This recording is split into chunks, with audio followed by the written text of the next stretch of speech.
Hello friend, welcome to the channel solution.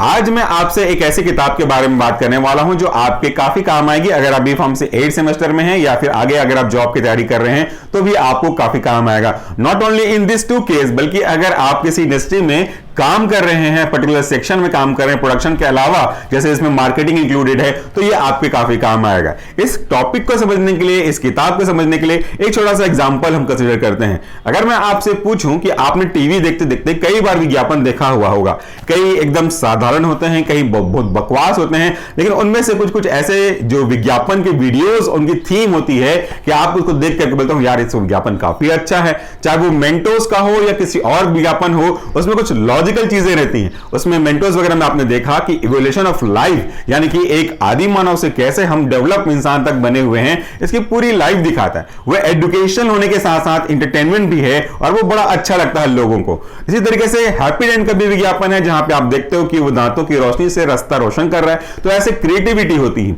ये creativity किसके लिए है? मार्केटिंग के लिए है। मार्केटिंग किस लिए है? ताकि उनका प्रोडक्ट मार्केट में जा सके और आप और मैं, या कंज्यूमर बोल सकते हैं, कस्टमर बोल सकते हैं, उसको कंज्यूम कर सके। तो ये बेसिक फंडा हुआ। लेकिन अगर आपसे मैं ये कहूं कि मेरे पास कुछ ऐसी चीज है जो अमूल्य है, जिसका कोई कीमत नहीं, मतलब मान लो दुनिया का बेस्ट हीरा, डायमंड मेरे पास है, और उसको मैंने किसी बंद डब्बे में बंद करके, एकदम टूटा फूटा डब्बे में बंद करके कहीं पर रख दिया है, तो उसको कोई देखेगा ही नहीं। और जब कोई देखेगा ही नहीं तो उसको पता नहीं चलेगा कि उसके अंदर बेशकीमती हीरा है। तो जब आप किसी चीज को दिखाएंगे नहीं, एक्सपोज नहीं करेंगे, सबके सामने एग्जिबिट नहीं करेंगे, तो फिर उसकी वैल्यू निकाल पानी बहुत मुश्किल है। तो यहां पे जरूरी किस बात की है कि आप अपनी चीजों को निकालें, और ना केवल निकाल के रखें, बल्कि लोगों तक कैसे कैसे पहुंचाएं, उस पर भी जरा ध्यान देना चाहिए। क्योंकि अगर कोई चीज बनी है तो डेफिनेटली लोगों के लिए बनी होगी, और लोगों के लिए बनी है इसका मतलब लोगों को पास जानकारी होना चाहिए, और जानकारी अगर नहीं है तो फिर आपके प्रोडक्ट की सेलिंग ज्यादा नहीं हो पाएगी। लेकिन अगर सब जानते हैं इस प्रोडक्ट के बारे में, उसकी यूएसपी के बारे में, उसके यूज के बारे में, उसके यूनिक फीचर के बारे में, तो फिर आपके प्रोडक्ट के सेल होने से कोई नहीं रोक सकता। अब बात पॉइंट पे आ जाते हैं कि ऐसा क्या है आज की किताब की रिव्यू में जिसके लिए मैं पूरी इस तरह से बात कर रहा हूं। आज मेरे हाथ में जो किताब है वो देखिए, फार्मास्यूटिकल मार्केटिंग मैनेजमेंट, और इसके जो राइटर है वह है भावना अभिजीत ओझा, अनुज नौटियाल, और इसको पब्लिश करने वाली जो पब्लिकेशन हाउस है वह फार्मा मेड प्रेस। अब यहां पे बात यह है कि जो टॉपिक है हमारा फार्मास्यूटिकल मार्केटिंग मैनेजमेंट, ओवरऑल ये बोला जाए कि it's a management of marketing made for pharmaceutical substance. कुल मिलाकर के मार्केटिंग मतलब कि अपने प्रोडक्ट को किस किस तरीके से अल्टीमेटली फाइनल कंज्यूमर तक पहुंचाया जाए, वह है आपका मार्केटिंग। और उस मार्केटिंग के प्रोसीजर को कैसे मैनेज किया जाए, वह है marketing management, and this is very important. और ये पूरा जो मार्केटिंग मैनेजमेंट है वो तेल, साबुन, कंघी, शैम्पू, इस तरह से चीजों के ऊपर बेस्ड ना हो करके, अगर वो फार्मास्यूटिकल्स प्रोडक्ट पे बेस्ड होगा तो स्पेसिफाइड कहलाएगा फार्मास्यूटिकल मार्केटिंग मैनेजमेंट। तो आप में से कई लोगों की एक इच्छा होती है कि आगे जब तक आपको परमानेंट मार्कशीट नहीं आ जाता या कोई अच्छी जॉब प्रिपरेशन पूरी नहीं हो पाती, तब तक मैं शौकिया अपना एक मार्केटिंग का जॉब कर लेता हूं, मतलब मेडिकल रिप्रेजेंटेटिव का जॉब कर लेता हूं। और एक बहुत अच्छा जॉब है, इसमें काफी सारा ग्रोथ है, अपने हिसाब से काम कर सकते हैं। हमारे स्टूडेंट जो काम कर रहे हैं उनकी सैलरी जो है हमसे भी कहीं ज्यादा है, प्लस वो फ्रीडम यूज कर सकते हैं, कब करना है, कैसे करना है, टारगेट पूरा करना है, कैसे चीजों को करना है। तो अगर आपके अंदर ऐसा नेचर है कि मैं ऐसे चुपचाप पढ़ा रहूं और सर मेरे पास ये किताब है, आप इसे परचेस करेंगे, अगर इस तरीके से आपका एकदम डल रवैया होगा तो मेरे ख्याल से कोई भी मेडिसिन या कोई भी प्रोडक्ट आपसे कोई खरीदेगा नहीं। लेकिन आपके अंदर अगर एनर्जेटिक है, अपनी बातों को कॉन्फिडेंस के साथ, with proof, with the fluent explanation explain कर रहे हैं, तो डेफिनेटली वो सामने वाला व्यक्ति आपसे इंप्रेस होगा।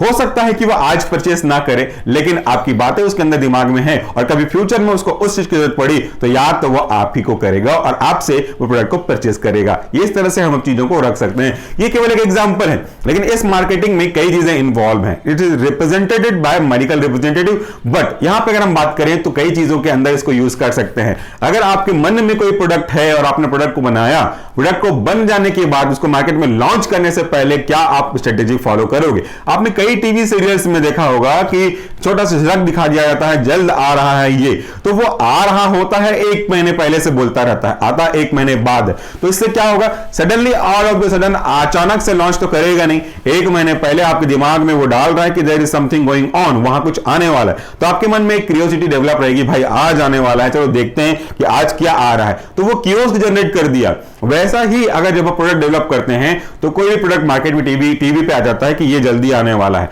मार्केट में आने के बाद उसका पूरा सा डिस्ट्रीब्यूशन होता है, विज्ञापन चलते हैं, ऑफर्स चलते हैं, सब कुछ चलता है। तो ये सारे स्ट्रेटेजी मार्केटिंग का ही हिस्सा है, मार्केटिंग का ही पार्ट है। जितना ज्यादा क्रिएटिविटी उतनी ज्यादा इंटेलिजेंसी, उतना ज्यादा मार्केटिंग स्ट्रेटेजी, उतना ज्यादा सेल आउट। अब उन सब के लिए क्या क्या जरूरी है वो आपकी किताब बताएगी। अगर इस वीडियो के डिस्क्रिप्शन बॉक्स में चेक करेंगे तो इसका इंडेक्स और सैंपल चैप्टर आपको मिल जाएगा। साथ में परचेस करने का जो एक लिंक है अमेजॉन से वो भी मिल जाएगा। इट्स नॉट पेड प्रमोशन, आप जहां से चाहें वहां से ले सकते हैं।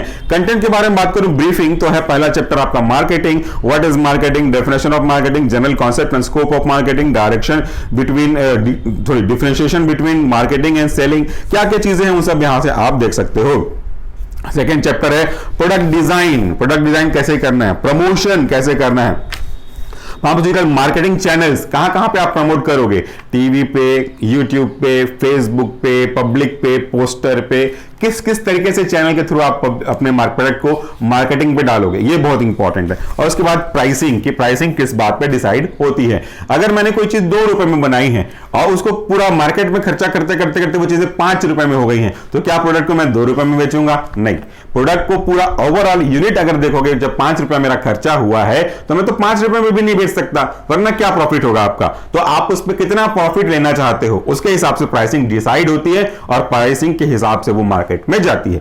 कई बार आपने देखा होगा कि नया नया जब साबुन लॉन्च होता है, मुझे 2 चीजें बहुत अच्छे से याद है बचपन की, तो उसका प्राइस बहुत कम होता है। जो ऑल आउट का रिफिल होता है और जो उसका मशीन होता है वो देखा है आप लोगों ने, लगभग 100 से ऊपर का ही आता होगा। जब पहली बार वो मार्केट में लॉन्च हुआ था, मुझे जहां तक याद आ रहा है बचपन की, तो उसका जो मशीन है उसको 2 रुपए और 5 रुपए में बेचा गया था। सोचिए 5 रुपए में पूरा मशीन, तो लोग सोच रहे होंगे कि 5 रुपए में उठा रहे हो 5-6 ठो, लेकिन उस समय क्या हुआ करता था कि जो मशीन तो है 5 रुपए में मिल गई, उसकी रिफिल 90 से 100 रुपए के आसपास मिलती थी और आप उस मशीन में केवल उसी कंपनी का रिफिल लगा सकते थे। तो आप फंस गए ना, आपने मशीन खरीद लिया तो बार बार आपको रिफिल लगेगी, तो इससे क्या, सिम जैसे आपको फ्री में मिलता है, सिम खरीद लोगे तो क्या हो जाएगा, रिचार्ज तो करना पड़ेगा। तो सिम खरीद लिया या फिर फ्री में मिल गया तो रिचार्ज के लिए बाउंडेशन हो गए।